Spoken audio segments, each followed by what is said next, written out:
मुअज़्ज़ज़ व मुअक्कर उलमाए कराम, मोहतरम सामीन बातमकीन, पर्दा में बैठी ख़वातीन उम्मत, सौगात सलाम के साथ अपने इस हक़ीर फ़कीर बंदे बेतौक़ीर खाक पाए असलाफ़ नाचीस मुजाहिद हसनैन हबीबी सीतामढ़ी बिहार को कबूल कीजिए और इजाज़त दीजिए। अस्सलामु अलैकुम व रहमतुल्लाहि व बरकातुहू। मुअज़्ज़ज़ सामीन, काफ़ी देर से आप बैठे हुए हैं, हज़रत की तकरीर सुन रहे थे और यकीन जानिए पूरे मुल्क हिंदुस्तान के अंदर बड़े बड़े मुक़र्रिर से मुलाकात होती है। मेरा मानना है शायद ही कोई ख़तीब बड़े बच्चे हों स्टेज की दुनिया पे जिनकी जूतियाँ सीधी करने का मौका मुझे न मिला हो। अल्लाह ताला का बड़ा एहसान है। लेकिन यकीन जानिए कि अज़मत सहाबा और नाते रसूल और हमदिया कलाम हो या नातिया कलाम, इन तमाम चीज़ों पे ज़बरदस्त अंदाज में मैंने किसी को तकरीर करते मेरी निगाहों ने देखा तो मेरे दोस्तों वो जनाब हज़रत मौलाना मुफ्ती राशिद साहब आज़मी दामत बरकातुहुमुल आलिया की। इनकी तकरीर होने के बाद शौरा की हौसला अफजाई हो जाती है, शायरों को उन्वान मिल जाता है। मुझे आज याद आता है कि एक शायर, बड़े शायर सायम सैदन पुरी साहब दुनिया से गुजरे हैं। उनका एक शेर मुझे याद आ रहा है कहीं से कि उनकी अजमत का क्या ठिकाना है, उनकी अजमत का क्या ठिकाना है जिनसे हमने खुदा को जाना है। उनकी अजमत का क्या ठिकाना है जिनसे हमने खुदा को जाना है। तज़किरा हो रहा है आका का, आज मौसम बड़ा सुहाना है कि नहीं?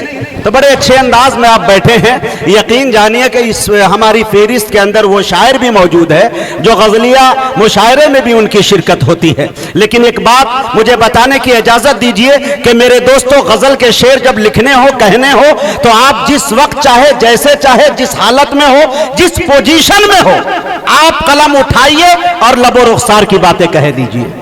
लेकिन मेरे दोस्तों, एक बात याद रखिए कि नाते रसूल कहने के लिए मेरे दोस्तों इसमें रियाजत नहीं बल्कि इबादत की जरूरत पड़ती। दिल इश्क़े नबी में खूब तड़पता है, तब कभी मदीने वाले ख्वाब में आते हैं और नाते पाक का कोई अच्छा सा शेर हो जाता है।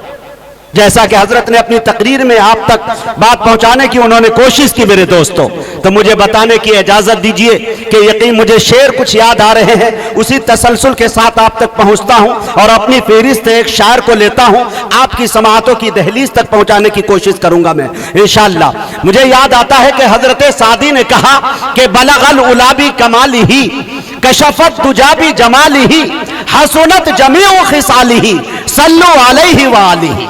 पहुंच गया बुलंदी पे अपने कमाल से, खोल दिया अंधेरियों को अपने जमाल से। अच्छी है आपकी तमाम आदतें, दुरूद पढ़े आप पर और आपके आल पर। पाकिस्तान के एक शायर ने कहा कि तेरे बोरिए पे सलाम हो के वकारे तख्त मिटा दिया, तेरे झोपड़े पे दरूद हो कि जमी को अर्श बना दिया, तेरे फिक्र व फाका ने हल किए हैं माशियात के मसाले कि तेरी गरीबी ने हम गरीबों को जिंदा रहना सिखा दिया। मेरे दोस्तों, ये बात उर्दू अदब के टाइगर इंदौर के एक शायर डॉक्टर राहत इंदौरी तक पहुंचती है। अल्लाह उनकी कब्र को नूर से भर दे। मुझे याद आता है कि उन्होंने एक शेर कहा कि ज़मज़मो कौसरो तस्नीम नहीं लिख सकता, या नबी आपकी ताज़ीम नहीं लिख सकता, मैं अगर 7 समंदर भी निचोड़ूं राहत तो आपके नाम की एक मीम नहीं लिख सकता। हजरत राहत इंदौरी के 4 मिसरे मुझे फिर याद आते हैं कि उन्होंने कहा कि हदे शऊर हदे मफाहिम लिख दिया, दुनिया ने तख्तो ताज जरा सीम लिख दिया, लिखना था कायनात की तख्लीक का सबब, मैंने लरजते हाथों से बस मीम लिख दिया। ये बात जब मुनव्वराना तक पहुंचती है, मुझे याद आता है कि उन्होंने कहा कि मेरी मुट्ठी में है कुछ खाक उनके आस्ताने की, जमाना अब करे हिम्मत मेरी कीमत लगाने की, मैं मर जाऊं तो बस खाके मदीना मुंह पे मल देना, यही बस एक सूरत है खुदा को मुंह दिखाने की। ये बात जब नसीर बनारसी तक पहुंचती है तो मुझे याद आता है कि उन्होंने बड़े सलीके से एक शेर कहा कि नबी के पांव के तलवों से जब लगा पानी, लगा के कौसर तस्लीम बन गया पानी, इलाही ऐसा कभी ख्वाब ही में हो जाता, हुजूर करते वुजू और मैं डालता पानी। الہی ایسا کبھی خوابی میں ہو جاتا، حضور کرتے وضو اور میں ڈالتا پانی، وضو کے بعد یہ فرماتے مصطفیٰ ارشاد نصیر پی جا، یہ میرا بچا ہوا پانی۔ یہ تسلسل بہت وقت لے سکتا ہے، بات یہی ختم کرتا ہوں۔ یہ بات جب برادران وطن تک پہنچتی ہے، ہندو بھائی تک پہنچتی ہے، تو میرے دوستوں مجھے یاد آتا ہے کہ کنور مہندر سنگھ سہر بیدی نے کہا کہ عشق ہو جائے کسی سے کوئی چارہ تو نہیں، صرف مسلم کا محمد پہ اجارہ تو نہیں۔ روند جین نے کہا کہ تم اپنے دل میں مدینے کی آرزو رکھنا، پھر ان کا کام ہے جذبے کی آبرو رکھنا۔ کالکا پرساد یوں گویا ہوئے کہ جو شرق سے ہو غرب طلب درہم و دینار، لے کر زمین تاب و فلک مال کے انبار، دریا سبھی موتی بنے پارس بنے کوہسار، ایک سمت جو کھڑے ہو میرے سید ابرار، پھر کالکا پرساد سے پوچھے کوئی کیا لے، نالین محمد وہیں سر پہ اٹھا لے۔ منچندہ بائی نے کہا کہ تو اندھیرے میں کہاں ڈھونڈ رہا ہے سورج، دیکھ وہ گنبد خضرا میں چھپا ہے سورج۔ ایک سورج کے اشارے پہ چلی ہے دنیا، میرے آقا کے اشاروں پہ چلا ہے سورج۔